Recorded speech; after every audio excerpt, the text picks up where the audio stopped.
Okay. Hello, and thank you for tuning in to McDougall's Medicine with Dr. John and Mary McDougall. I'm your host, Heather McDougall, and tonight we're going to get to general questions, but first, Dr. McDougall is going to do an introduction on, what is it tonight, Dad? Breast cancer?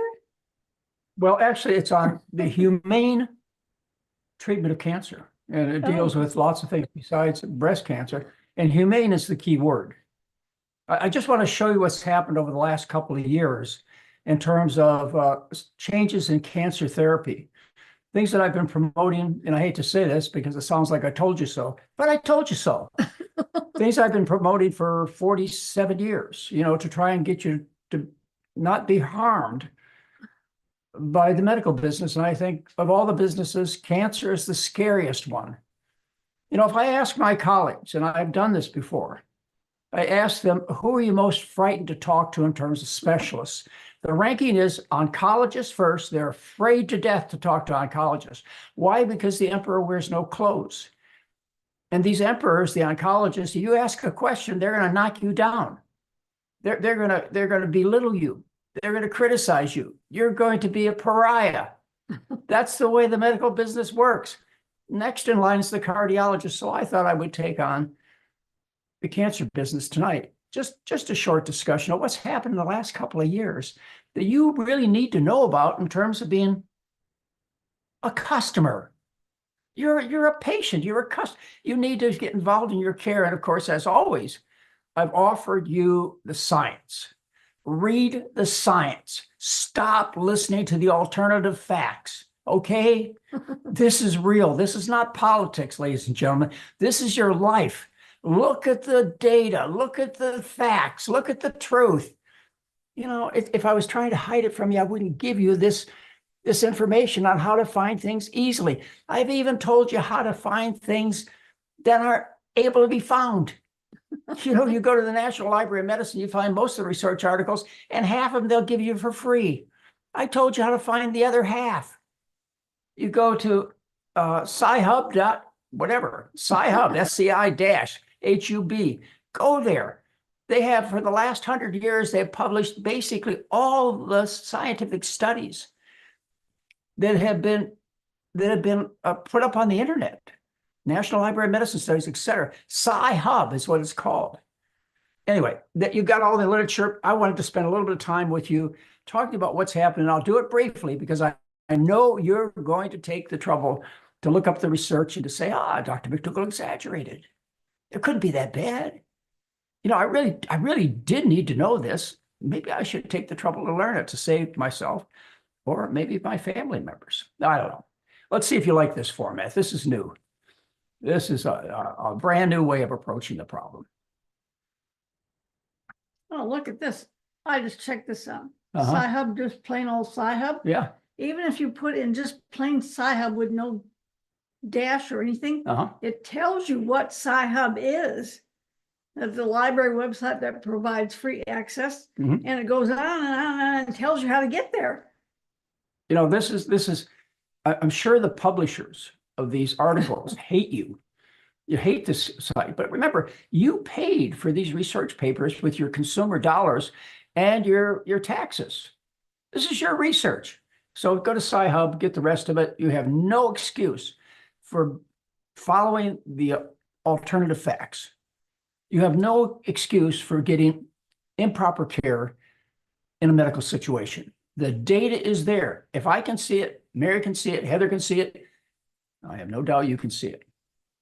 All right. So in yesterday's paper, it was actually the New York Times. I've told you I read the New York Times and Washington Post and USA Today and couldn't get any Oregonian. more than that yesterday. It was yesterday, yeah. It was puberty starts earlier than it used to. And no one knows why. I know why. Look at that. Some girls are starting to develop breasts as early as age 6. Yeah, no.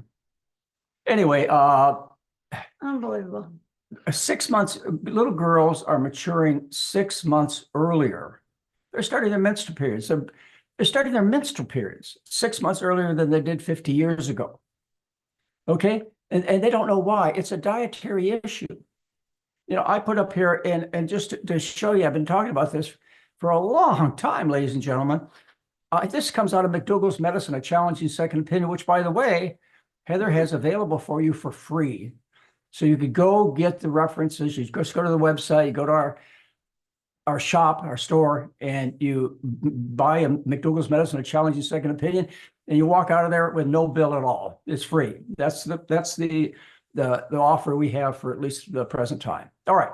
And that book, well, not that book, actually, it's in the women's book. The book we gave you last month, it starts to talk about this in this book, but the women's book we gave you last month, it tells you the average age of menarche has fallen from 16.5 years to 12.8 years during the past 150 years in England. It says in the United States, girls started their first period at age 14 in 1900. By 1960, they were menstruating by an average age of 12.7. This is menstruating. This is bleeding. Okay, this is your period.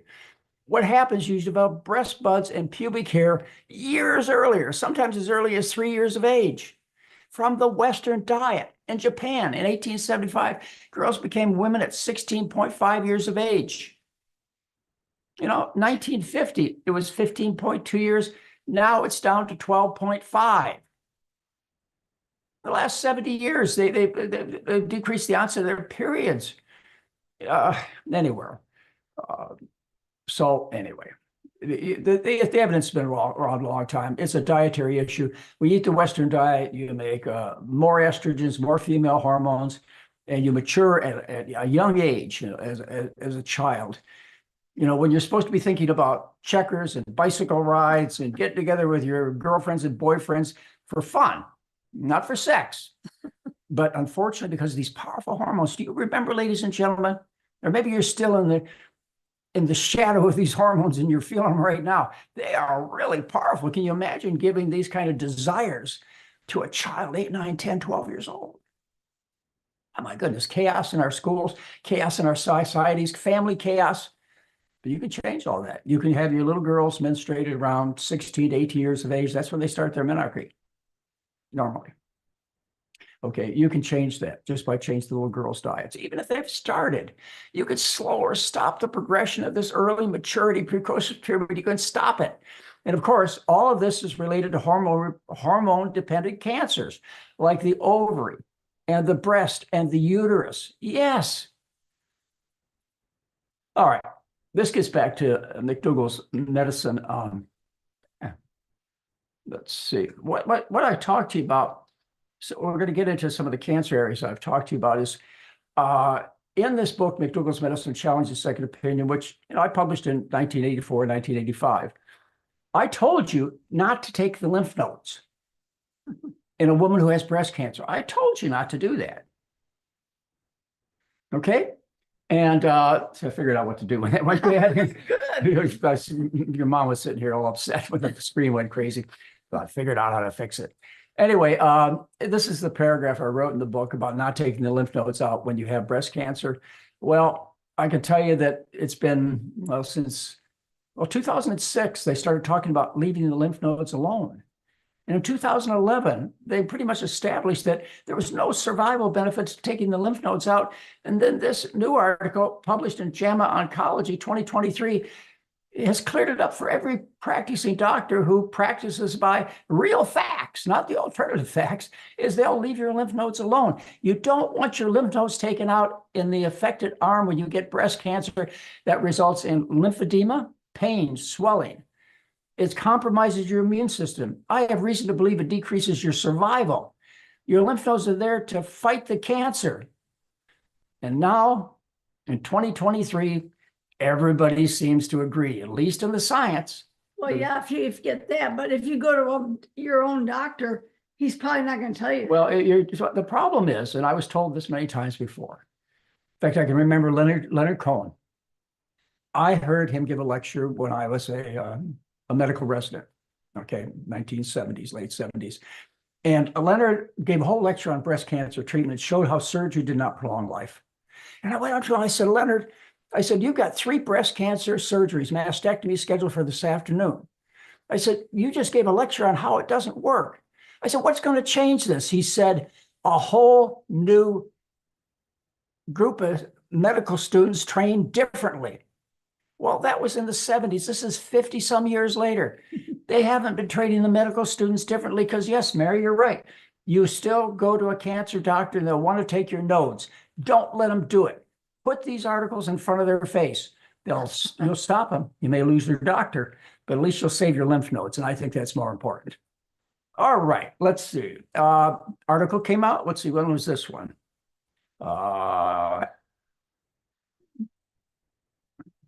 That came out just last week.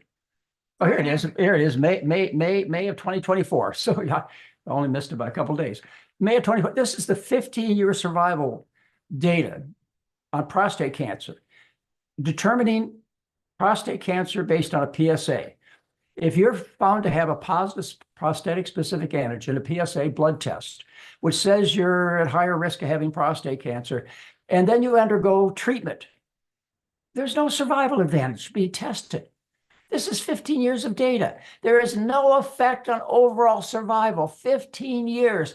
Every review since 15 years ago has shown the same thing. Don't get a PSA test. And if you do, get away from it. It's a long story. You can read about it on my website. It tells you what to do. You have a 10% chance of having a positive PSA if they randomly pick you off the street. You have a 30% chance of it being positive for prostate cancer, unless you're older. If you're older than 70, 80, 90, you have nearly 100% chance of having prostate cancer. But treatment is not going to help. Why? Because of what I showed you in the center of this particular slide, and that is the natural history of cancer. Take the trouble to learn the natural history of cancer and understand by the time you find a cancer, by early detection, it is on average 10 years in its growth. 10 years, and it's already spread. It's late detection. Anyway, here's your data from last month. Okay, and as it said there, there's no survival advantage. And I've tried to explain to you that only by showing you have an increase in number of people alive in the screen group compared to the control group who doesn't get the screening, can you say that a screening procedure is worthwhile? Okay? You have to have more people alive that you screen to say it's worthwhile. That's what counts. And you know what? All the tests except for one fail to show that. And I'll get to that in a minute. All right, latest study. This was October 2022, so just 2 years ago. This is the one. Up until still, doctors practicing with alternative facts, which are most of them, are going to insist you get radiation after a lumpectomy. No, excuse me. No, this is the colon cancer.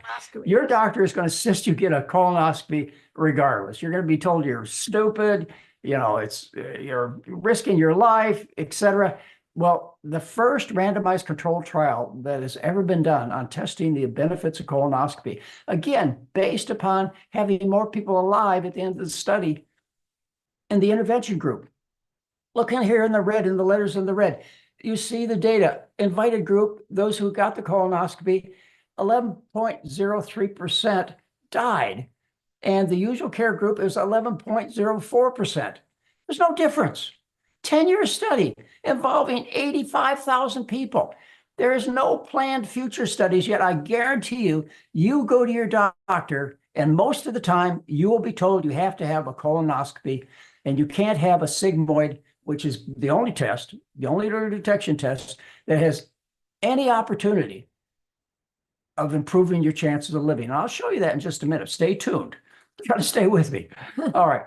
So anyway, let's get to the breast cancer. Now we just did the colon cancer. Now we're doing the breast cancer. You got an option. You can have the lump removed, which is a lumpectomy, no deformity or almost none, with or without radiation. Or you can have a mastectomy done, which is a deforming procedure, results in swelling of the arm on the affected side, all kinds of compromise of your immune system, and, you know, pretty serious amputation, don't you think? Anyway, what do you get for all that mutilation? What do you get? Well, Bernard Fisher told us in 1970, he did the first, and to that time, the only randomized controlled trial on treating breast cancer by various means, either taking the breast off, a mastectomy, or doing a lumpectomy with or without radiation. Okay. And he proved in 1970, that's 54 years from, is that right? 54 years ago, he proved that there was no difference in survival when he gave any of these three different treatments, either a mastectomy or a lumpectomy with radiation or a lumpectomy Oh, without. I see. These are the little boxes. Yeah, the box is done. Okay. All Where it right. says look, you're supposed to look where it says look. Okay. There's no- I see the You look. see the Okay. look. There's no difference in survival. He proved that in 1970. Nobody has shown differently. That's what you need to know, is they've been practicing via these alternative facts for 54 years. But they're not going to stop. They're not going to stop. I wish they'd stop. They're not going to stop. They're not going to start treating you by the facts. But you're going to read them. You're going to take and look up this study. I know you are. If you're faced with breast cancer, you've had a decision to make. You're going to get a lumpectomy or a lumpectomy plus radiation. And guess what? The study was done. What is this? This is 2023, February of 2023. Study done comparing a group that got lumpectomy alone versus lumpectomy plus radiation. No. My people get upset with me because I get so excited. I'm excited to tell you this. I'm not excited because you've been mistreated. I'm not excited at the suffering you've gone through or the disappointment your doctors have had when they've realized they've done you more harm than good. There's no reason to laugh about this except for the fact that they've hidden it for 54 years from you. I'm sorry. Well, let's go on. Okay, and the reason is, as I told you, is that the natural history of cancer tells you it's 10 years old before they can find it. If it's going to spread, it's already spread in those previous 10 years, on average, 10 years. So that's the problem, is the cattle are already out of the barn. On a positive note, before I leave this particular subject, I want you to know Rowan Shablowski was a guest on my radio show. You'll find him on my website. Just look it up, Rowan Shablowski. You'll see the interview I did with him. You'll see me ask him. The first name of it. Yeah, you'll see him ask. You'll see me as the first name on the study. So they can figure out how to spell it. I'm just They telling can figure out how to spell it. That you'll find that on the website. Plus, you'll find the study this way. Rowan Shablowski. He was on my TV show and my radio show, and I asked him, "Why are you using a diet that's like 35% fat? Why don't you use a diet like I recommend that's 7% fat to see whether a low-fat diet really works?" Well, they didn't, and as a result, they showed a better survival rate, even given a wimpy diet, a marginal diet, a compromised diet, a reasonable diet, a sensible diet, the American diet, pretty much. well, what they did is, they reduced fat intake to 20%. Well, that was the goal. It was actually, that was the goal. they ended up about 35% fat. So, but that was the goal, 20%. And I asked you hear me ask Rowan Shablowski ran on a radio show like 30 years ago. Why didn't you use our diet at 7% fat? The data's there. Anyway, I You don't. said nobody could eat that way, right? Probably, I don't know. You can look it up and see. Okay, all right. This is Now we're back to that's why I got confused a little bit. Okay, now let's talk about screening in general. Okay, let's talk about breast cancer screening. Let's talk about prostate. Let's talk about ovary. Let's talk about lung cancer screening. Name them all. Colon cancer. I mentioned that hopefully because that's the big one. Is that when they looked at the benefits? This is November of 2023. They looked at the benefits of common screening techniques. What they found is that none of them work except for maybe one. None of them work. None of them show an improvement in survival. In other words, if you take two groups, one's an intervention where you do the screening. The other is the control group where you don't. Like I showed you with colonoscopy. Like I showed you with the radiation added. These are randomized controlled trials. What you ought to find out is you ought to find more people alive in the screen group. You put all this money, all this effort into all this time from you people to go get these tests done. And there's no benefit to any of them except. It seems like if you just took this paper right here and brought it to your doctor, the conclusion, it says right there. Read it. What does it say? The findings of this meta-analysis suggest that current evidence does not substantiate the claim that common cancer screening tests save lives by extending lifetime, except possibly for colorectal cancer screening with sigmoidoscopy. Sigmoidoscopy. Something I've been telling you. I hate to say it, folks. I mean, it really sounds bad, doesn't it? When I told you so.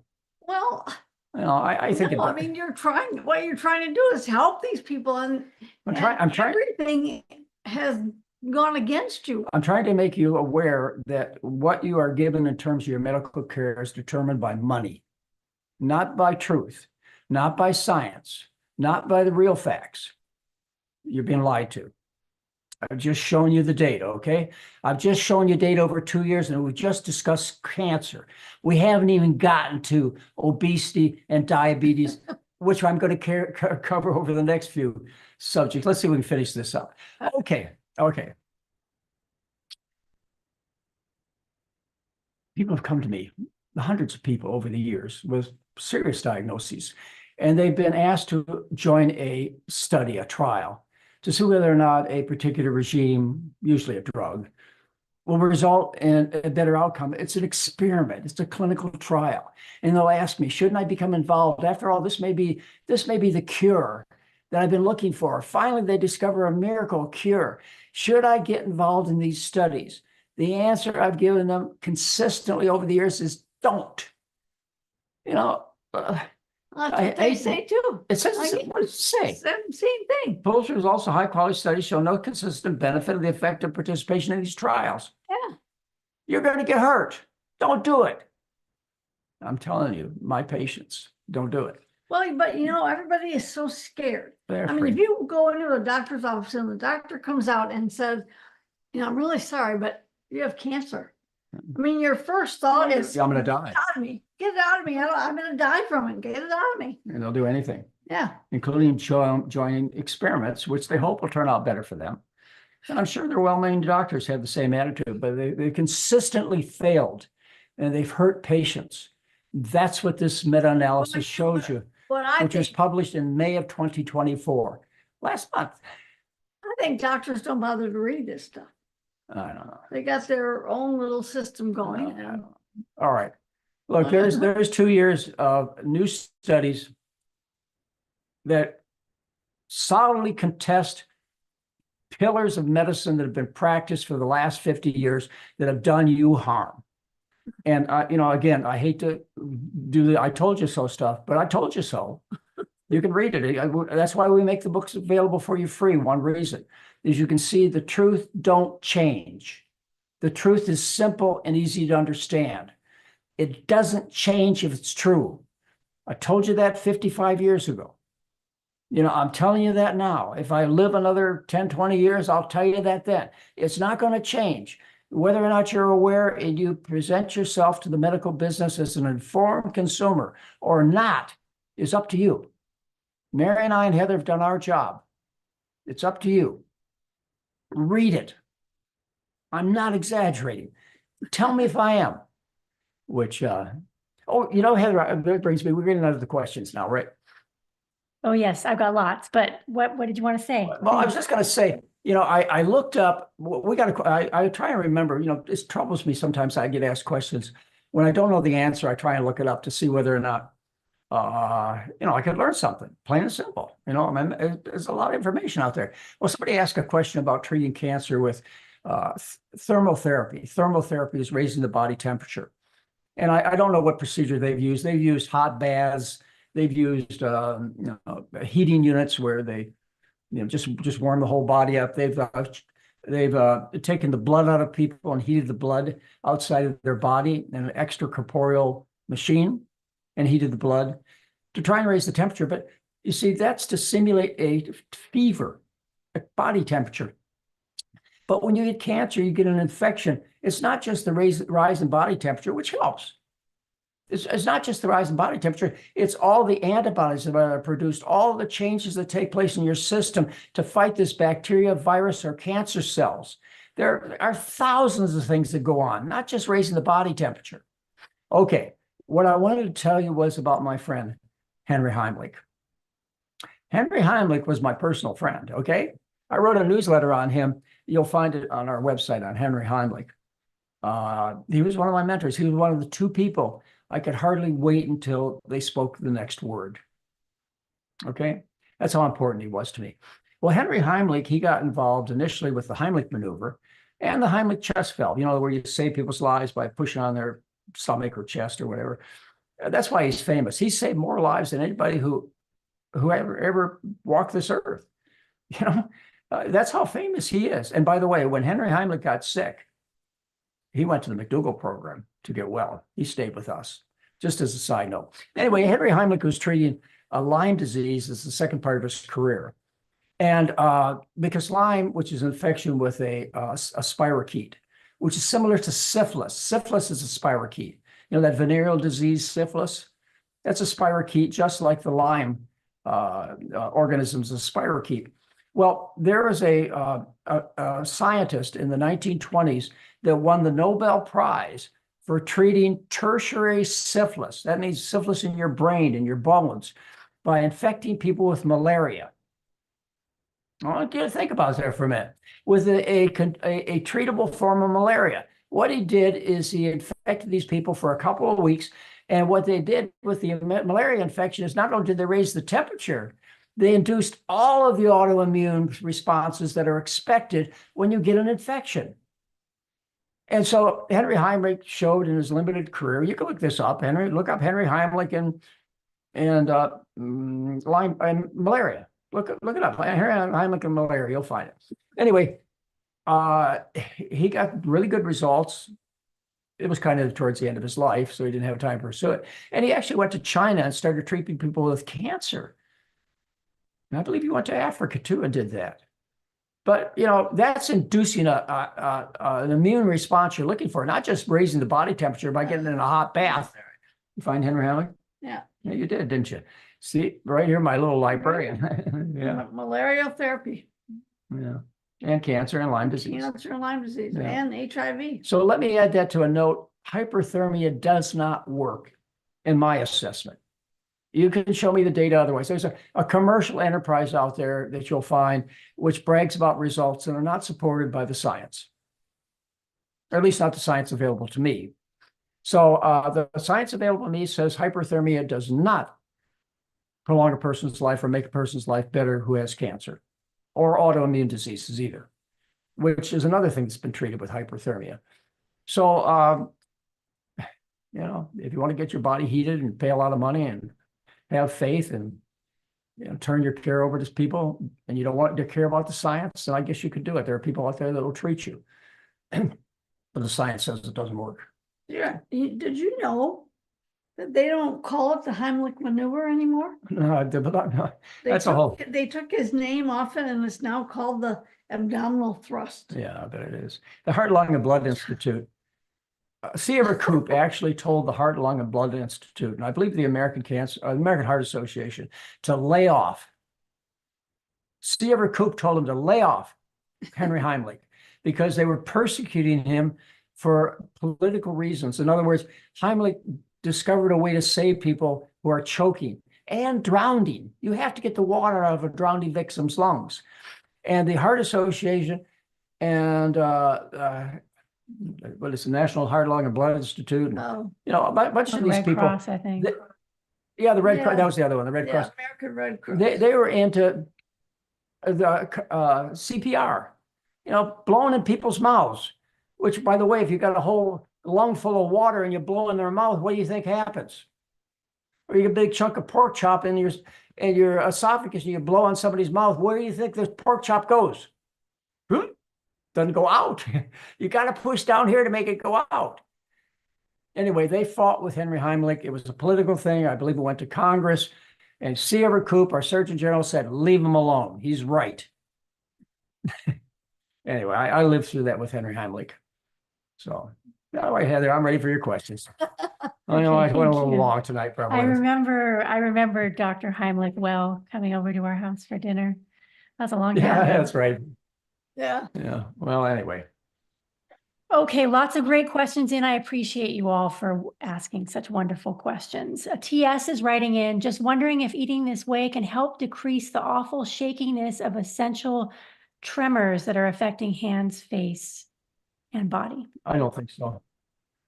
I don't think so. If it's an essential tremor, which means we don't know what the cause is. Essential means you don't know the cause. The doctor doesn't know the cause. Idiopathic is another word we use where doctors don't know the cause. So essential tremors, which is where you don't have an obvious cause, such as Parkinson's. Parkinson's, I'm sorry. Maybe I have essential. Yeah. No, I think I have it wrong. Look it up, Mary. I think non-essential treatments and essential treatments. Okay. All right. Anyway, Parkinson's disease, what you have is you have a tremor that you can stop with intentional movement. That's why I think I got it confused. Essential Tremor. All right. You don't have any control over it. You just sit there and shake. Whereas with Parkinson's, when you sit there and shake and you do these rolling motions when you're quiet, when you decide to do something like pick up a pencil, the tremor goes away. So that's where you get into essential and non-essential tremors. But the other way of looking at it is idiopathic. In other words, we don't know the cause. We do know the cause of Parkinson's. It's damage to the substantia nigra and the certain area of the brain. Okay. So anyway, the only research I'm aware of on causing essential tremors, in other words, that you just keep shaking all the time, even when you're trying to do something, and we don't know the cause of it, is an article I have on a toxin produced by heating meat. I have to say, that's probably a cherry picking. That's a bias on my part. I pulled that guy out about 25 years ago, and because that's the only article I could find on causing these essential idiopathic tremors. Essential is right. That. Yeah, it says that essential tremors are hereditary in nature. Yeah, you just kind of keep shaking all the time. Yeah, they can't do anything for You can't it. do anything about it. That's the essential, non-essential, idiopathic, It's non-idiopathic. not dangerous, but it can cause problems with everyday conditions. Well, like Because cold. it gets worse. Yeah. Yeah, it can be quite troublesome. But no, I don't know any way to stop it. I don't know any way to control it. I don't know any drugs. I've tried beta blockers, which you've probably been tried on. And I can't offer you any real help. But I think you should still eat a good diet. Absolutely. It can't Whatever's hurt, wrong right? with you, you don't need to compound your problems by being sick from bad food. Even if you cut your leg off, you still eat a good diet with one leg. Okay, next question. This is from Guyan for Kids. What would be the reason for inflammation on a plant-based diet? Well, you could have celiac disease. What kind of inflammation? Well, inflammation, okay, let's talk about what inflammation is, first of all. Inflammation is a reaction to injury. It's not the cause of injury, it's the reaction from injury. Like, for example, say I burnt myself, with a match, okay?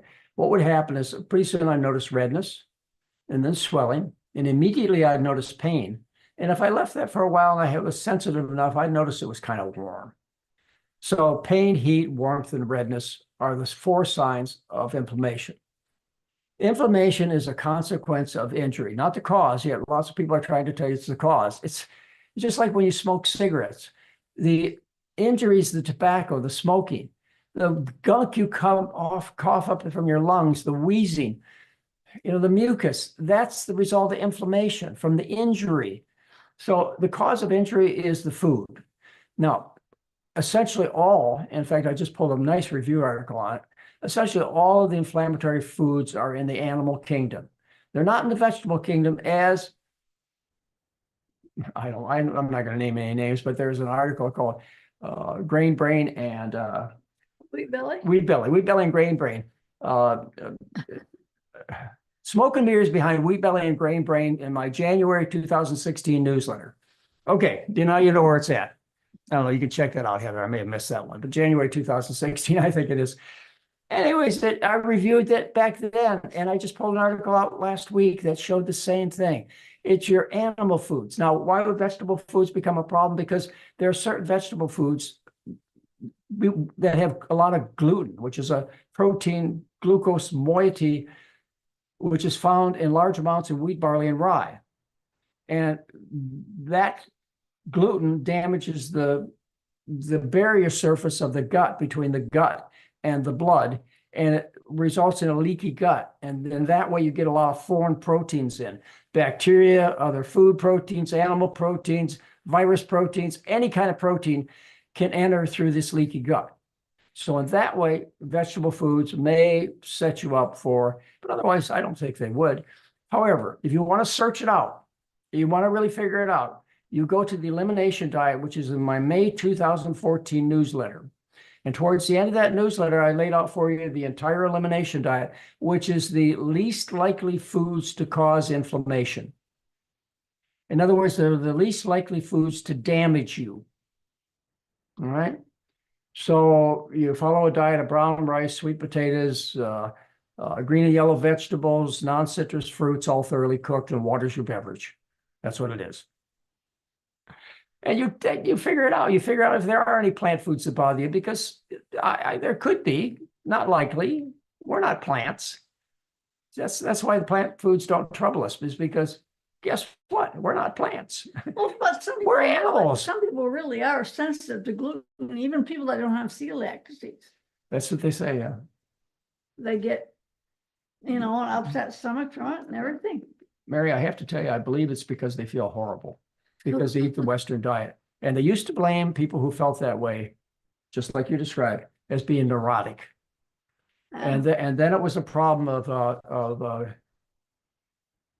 depression. well, it was neurotic, depression, it was hypoglycemia. What was it when you went through these cycles? Remember they had this whole game you used to play. Circadian, that's what it's called. But it was something else. Anyway. So I don't know. you feel bad. I know you feel bad, okay? There's no question you feel bad. It's because you're eating the Western diet. You don't have to accuse yourself of being crazy or neurotic or depressed or having hypoglycemia or anything. It's the food. And you can prove it in 4 days. Certainly by 12. We only ask you to commit to 12 days. That was the book. That's the 12-day living program or telemedicine program we run now. We run a 12-day program. We run 10 to 12-day programs for the last 36 years. We have a lot of experience. We do. We've seen thousands of patients. Thousands of patients, yeah. And you know what? They all get better from dietary diseases. If they don't have a dietary disease, you wouldn't expect it to get better. But if it's caused by the Western diet and you stop the Western diet, what do you think will happen?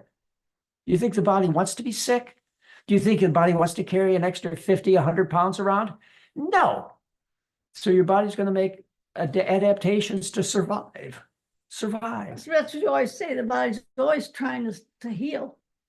It never lets you down. Your body has never let you down. It's just that you keep abusing it at a rate and intensity that it can't keep up with. That's all. Give it a break. Thank you. Next question.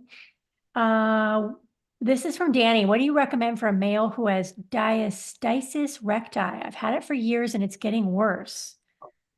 Yeah, okay, Heather, you have to do the spelling for me because it's not really pronounced. Diastasis recti. Diastasis? I don't know. How about diastolic? No, I mean, he's wanting to know if he has to avoid heavy lifting, sit-ups. I'm thinking it's a hernia type thing, but. How about diaphragmatic? No. Spell it again. Spell for it. Diastasis. Oh, dyspepsia? Dyspepsia. Diastasis. No. Maybe he spelled it wrong. Okay, moving on. There we go. We got it. Okay. We got it. Everything you need to know about diastasis recti. Obviously, I don't know anything about it. Well, it's a baby thing. Get your deep abdominal muscles ready to fire properly to support the pelvic floor. No. Abdominal separation.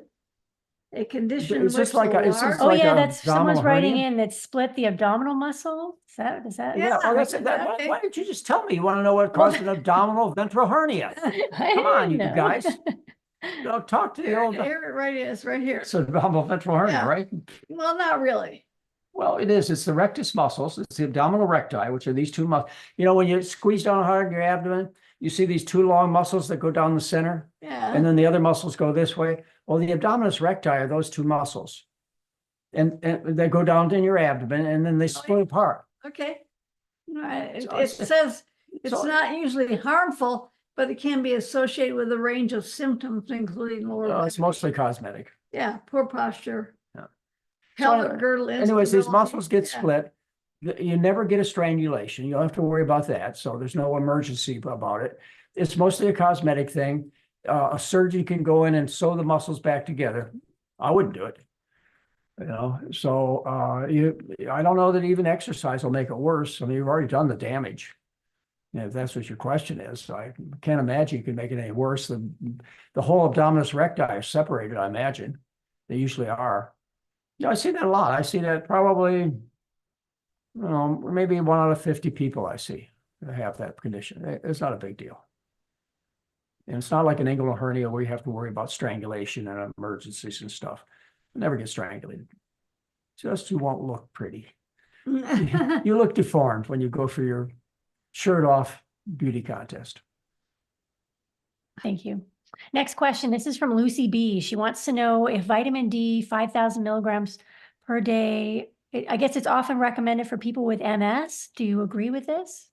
No, you should not do that. The studies are clear that treating multiple sclerosis with vitamin D are nonsense.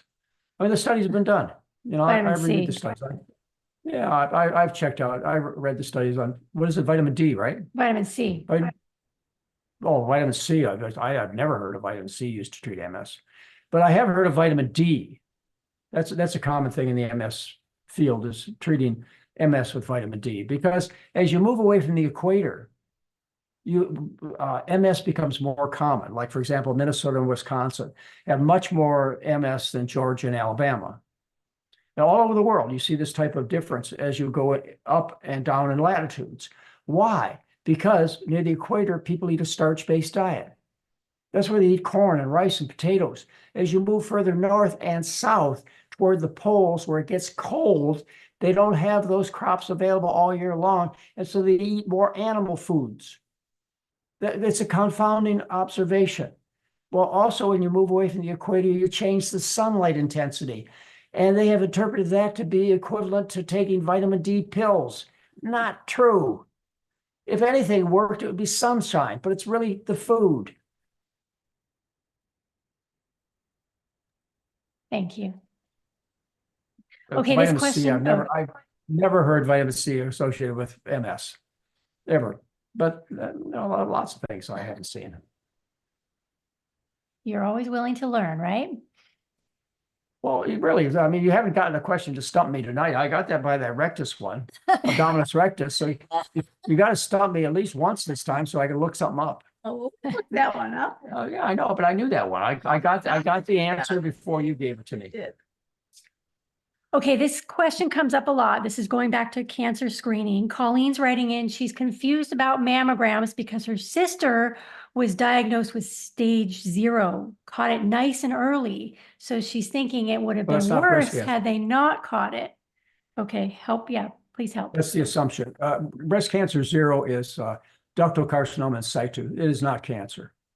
There have been arguments for as long as I've been in the business, over half a century, as to whether we should change the name from ductal carcinoma in situ, because it doesn't mean cancer.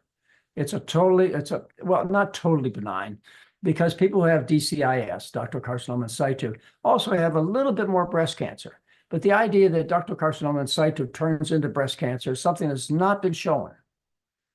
And the argument is, what should you do about this? Should you take DCIS, which is stage 0? That's what stage 0 is. Should you take DCIS out or not? I usually recommend that if there's an obvious area of abnormality, that you take that obvious area out. And then you change your diet. The other thing that's recommended is anti-estrogen therapies, like tamoxifen, aromatase inhibitors, removing the ovaries, because breast cancer is a disease of diet carried out through elevated estrogen levels. Well, why don't we just fix the diet? you could, just as a general woman who's never had DCIS, if I put you on tamoxifen or aromatase inhibitors, or take your ovaries out, your risk of breast cancer is dramatically decreased. You didn't even have DCIS. If you are a nun, I think I'll give this correctly, a vegan, they actually did studies on vegan nuns, like priests and nuns and people who are in these cloisters, that live on these vegan, no breast cancer. Right. Or women who were born without ovaries or have had their ovaries removed as children, no breast cancer. Okay, so this is a female disease primarily. Estrogen is the mediator. The rise in estrogen is caused by the food, and so much more do you gain with the food than just treating specific things like taking the ovaries out, tamoxifen or aromatase inhibitors. So DCI, your sister has stage 1. She's assuming, your sister's assuming, as her doctors may be falsely assuming, that DCIS progresses to breast cancer. We don't know that. We've been arguing about that for 50 years. And most doctors, or a good share of the scientists out there, do not want you calling this ductal carcinoma in situ because it scares you unnecessarily. It's not cancer. So, look, I didn't write the science. I didn't write the rules. I didn't make it so that detection of a tumor by a mammogram is on average 14 to 17 years after it starts. I didn't make that up. Okay, I'm not the one that has failed to invent early detection methods that really are early detection.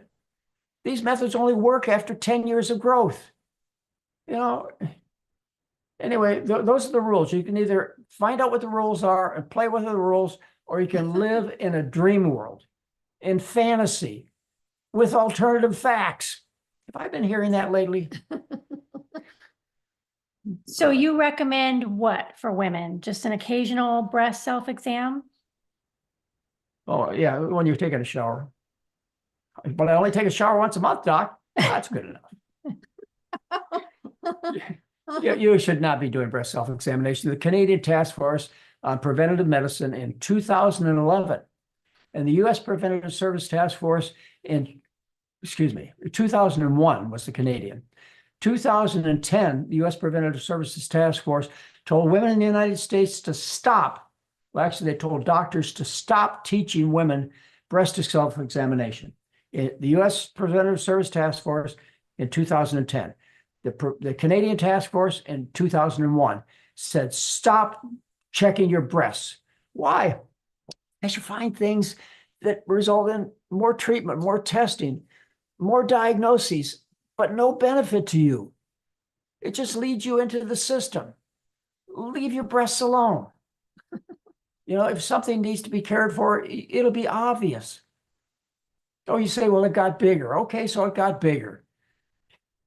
Your surgeons are really strong men and women. They can pick up big tumors too. There's no difference in outcome, except based on the natural history. Big tumors have been growing longer. Yeah, and also it'd be cosmetic. Yeah, you got more likely to have just like Nancy Reagan. When Nancy Reagan, when she got, the president's wife, when she got breast cancer, she was offered the option of a lumpectomy plus radiation, of course. I just gave you that pitch, right? A lumpectomy, but this was after 1970. So Bernard Fisher had already done his work. She shouldn't have been considered radiation, but she decided, and the breast cancer community said that she set back breast cancer treatment by at least 10 years by making her decision to have her breast removed. But that was her decision. She was active in politics. She didn't want to take the time out. She didn't want to risk any type of local recurrence. That was her decision. But these days, you hear, the magazines I read, everything I hear, you hear about all these famous people that are discovering breast cancer, and they're decided to have a mastectomy, so it won't ever come back. Yeah, well, they do that with BRCA a lot too. Yeah. Oh, I know they are. And you know what? The scientific community supports what they're doing. But I got a better idea. The BRCA data, BRCA, BR, breast, CA, BRCA, breast cancer, BRCA, that's what it stands for. BRCA1 and BRCA2 are genetic tendencies where you get an increased risk of getting breast cancer and ovary cancer, but it's only benefited by taking out the ovaries. Did you hear me? You could do a double mastectomy and there's no survival benefit. It's only by taking the ovaries out, which reduces the estrogen, which is what I keep harping on. You've got to get the estrogen down, and the way you do that most efficaciously and involving all the other mechanisms for survival is change the food. Starch-based diet with fruits and vegetables. Did I mention what we eat? Oatmeal for breakfast, hash brown potatoes, waffles and pancakes. For lunch and dinner, we have mushu vegetables over rice. We have bean burritos. We have spaghetti and marinara sauce. We have probably 20,000 recipes up on the internet. Mary published the first 4,000. And there's more all the time. Go to Instagram. I don't know, Heather, am I overestimating there'd be thousands of recipes on Instagram? Thousands. It's amazing. There's no You have no shortage. excuse. Yeah. And you shouldn't shortcut yourself by doing things that may make a small difference, but when the real thing that needs to be addressed is the food. Now, it doesn't mean you can't address these other issues too. I'm a real doctor. I'm a board certified internist, and I offer my patients additional treatment besides diet. I offer them medications when I feel that they'll do them more good than harm. I think you ought to have the advantage of everything, but you ought to know the truth. And what these treatments risk and cost and what the true benefits are. And you're not being told that. But you have the science. I put the science for you in the right-hand corner of the slide. Yes, I did. That was not easy either. Yeah, it was pretty easy. We appreciate it. Now we can go back through and watch the recording and note all those references. Well, Heather, they've got a pause button. There's every reason. And plus, if anybody ever wrote me and said, look, I'd like to see the study. I can't get the study. I'd make every effort to make sure they found it. So you can write me at drmcdougall@drmcdougall.com and you'll get an answer. Thank you. Okay, next question. SP's writing in saying my cholesterol is under 200 total cholesterol, but my doctor wants me on statins to bring it under 150. They're wanting to know which medication is better, but I know you have a different opinion altogether. Yeah, right. Well, see, the problem with this doctor is he's been listening to Dr. McDougall, because as far as I know, I was the first one who publicly made that recommendation. It was based on the Framingham study. It was back in the early 1980s, or maybe even the late 1970s, as I looked at the Framingham data from Framingham, Massachusetts, and I saw that there were no heart attacks in this study of thousands of people if they ran a cholesterol less than 150. So I put out there, I was pretty involved in the media, television, radio, writing books, et cetera. I put out 150 is your goal. So that's where the doctor got his number, I believe, and maybe from some other confirming sources. But, as far as I know, that's the first time I ever heard about it. Anyway, look, you need to change your diet. Okay, what happens with your cholesterol is confirmatory. It's interesting. It may be supportive or depressing, but it's a number. It's not the problem. The problem is the food. I can make your cholesterol number anything I want. I'm a doctor. I have a prescription pad. But unfortunately, lowering cholesterols with statins, PCSK9, which are the drugs you get twice a year for $10,000 by IV.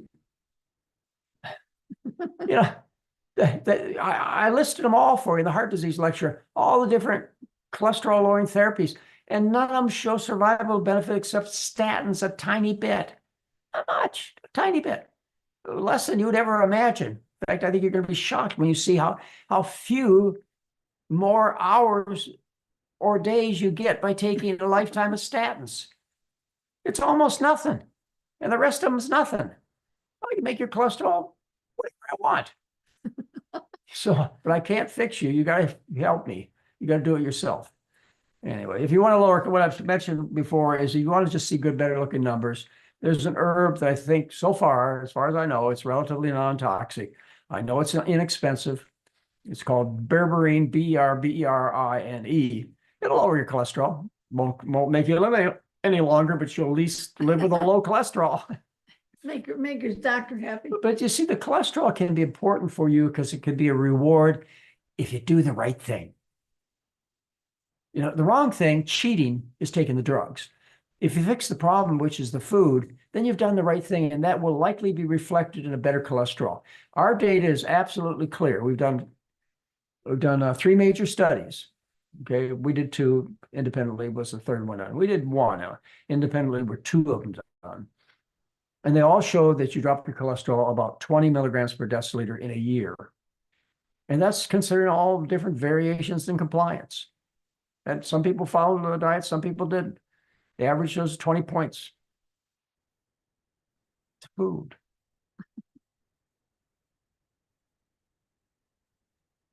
Thank you. All right, I'm done.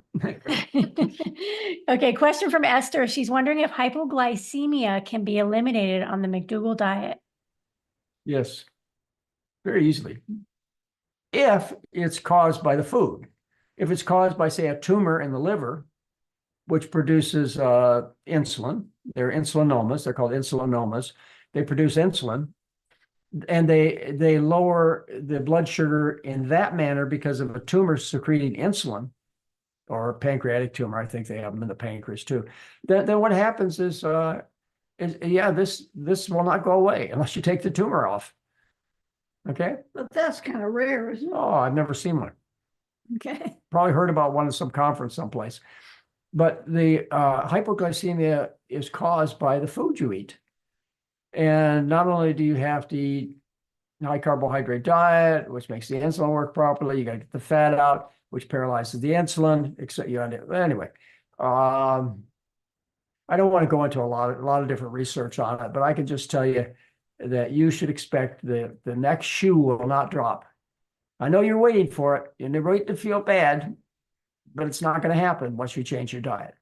You wake up in the morning and say, oh, I'll get out of bed and I feel horrible. Well, you know what? After a couple of days, you're not going to feel horrible anymore. It'll take long. Remember what I told you? It takes, give us 4 days. And be generous. Give us 12. Or be real generous to yourself. Take our 12-day telemedicine program. But don't give up for 4 months. You cannot declare yourself incurably ill for 4 months of trying the McDougall program. You've not been fair to yourself if you don't do that. You can always go back there. 99.99% of the medical business will treat you the way that I'm trying to get you to not be treated. Thank you. All right. Let's see, Christy's writing in, and I remember this question from last week. She asked it as well when we were talking about vitamin D and rickets. Her and her siblings have had bowed legs since childhood, and they're wondering if it's the same thing as rickets. What caused That's interesting. Well, there are lots of things that cause bowed legs besides rickets, but rickets, the classic sign of rickets in children, only occurs in children, by the way. We saw that lady yesterday. I was going to mention that. Okay. We saw a lady in shorts, and I commented to Mary, "Look, there's a bow-legged person." She had her shorts on. It was obvious she was bow-legged, and we got into the discussion of rickets and how I was explaining to you there are other causes of rickets besides. There are problems with the epiphyseal joints not being properly nourished. Epiphyseal joints is where the bones grow. So if, say, bones grow on one side of the bone and not the other, you're going to have a curve. And so sometimes because of injury or other circulatory problems, one side of your growth plate doesn't grow as fast as the other side, and you end up with deformed bones. Why these occur, injury, other misfortunes in life, but no, rickets is not the only reason. Thank you. You know what? The answer probably is just don't wear shorts. None of us are perfect, right? We've all got something wrong. Stop showing your flaws off. We don't want to see them. All right, an hour's up. Can you believe it? That went by so fast. Oh, wow. 6 o'clock. That was Thanks, fun. Mom and Dad, Dr. McDougall and Mary. Next program, Heather, when are you going to run the next program? We got to at least tell them that. Next program is July 19th. We've got a few spots left, but we'll be busy with other speaking free talks that we'll be giving. But next 12-day online course is July 19th, and we are taking signups. and it is almost full, so. All right. Well, it was fun. I hope you enjoyed the cancer discussion tonight, but just look at what's happened in 2 years. Major things in your life. These are things that affect you every day, not something obscure, not some rare problem. They just showed you what I showed you 10, 15 studies that No, they're still doing them, aren't they? yeah, that turned on their head. Yeah. When they say turn on their anyway, everything you believed, I just told you wasn't true, and I told you why, and I showed you the data. 10 major things in your life that you've been living by in terms of cancer. Now you know what the truth is. Or maybe you're still in doubt. Look it up. You've opened our eyes. Thanks, Dr. McDougall. Look it up. And Mary, Mom and Dad. All right, guys. Thank you all See for you next tuning week. in. See you next Sunday at 5 p.m. Have a great week. Bye, everyone. All right.